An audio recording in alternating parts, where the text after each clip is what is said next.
अगले 60 सेकंड्स के बाद तुम फिलिप्स कर्व कभी नहीं भूलोगे, ये गारंटी मैं लेती हूँ। उससे पहले स्टील को सेव कर लो और मुझे फॉलो। देखो, अगर एक इकोनॉमी में अनएम्प्लॉयमेंट बिल्कुल जीरो है, यानी बहुत ज़्यादा जॉब्स हैं, तो ऐसे सिनेरियो में लोग पैसा ज़्यादा कमा रहे हैं। अब जब लोग पैसा कमाएंगे तो चीज़ों की डिमांड बढ़ जाएगी, और जब चीज़ों की डिमांड बढ़ती है तो उनके प्राइजेस बढ़ते हैं, और प्राइजेस बढ़ने को क्या कहते हैं? इन्फ्लेशन कहते हैं। यानी कि अगर अनएम्प्लॉयमेंट कम है तो इन्फ्लेशन ज़्यादा होती है। अब उसी सिनेरियो में देखो, अगर अनएम्प्लॉयमेंट बहुत ज़्यादा है, यानी कि बहुत सारे लोग जो हैं वो बेरोजगार है, यानी उनके पास जॉब्स नहीं है तो वो पैसा नहीं कमा रहे, और अगर वो पैसा नहीं कमा रहे हैं तो चीज़ों की डिमांड गिर गई।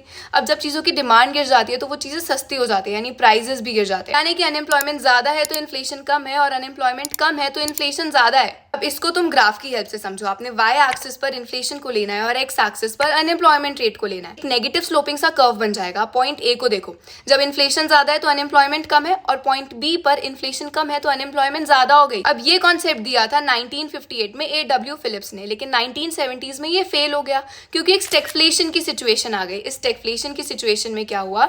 अनएम्प्लॉयमेंट तो बढ़ ही रही थी पर इन्फ्लेशन भी बढ़ रही थी, यानी प्राइजेस भी ज्यादा है और लोग जॉबलेस भी हैं। इसके बाद एक इकोनॉमिस्ट आते हैं, मिल्टन फ्रीडमैन, जो कहते हैं कि फिलिप्स कर्व सिर्फ शॉर्ट रन में चल सकता है, लॉन्ग रन में ये फेल हो जाता है। तो लॉन्ग रन के लिए उन्होंने एक्सपेक्टेशंस ऑगमेंटेड फिलिप्स कर्व दिया। ऑगमेंटेड फिलिप्स कर्व में कहा गया है कि इन्फ्लेशन और अनएम्प्लॉयमेंट में क्या रिलेशनशिप होता है। एक नेचुरल रेट ऑफ अनएम्प्लॉयमेंट होता है जो एक इकोनॉमी में एग्जिस्ट करता ही करता है।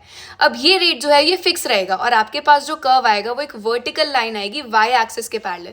इसका मतलब है कि इन्फ्लेशन जितनी ज्यादा मर्जी बढ़ जाए, अनएम्प्लॉयमेंट का नेचुरल रेट उतना ही रहने वाला है।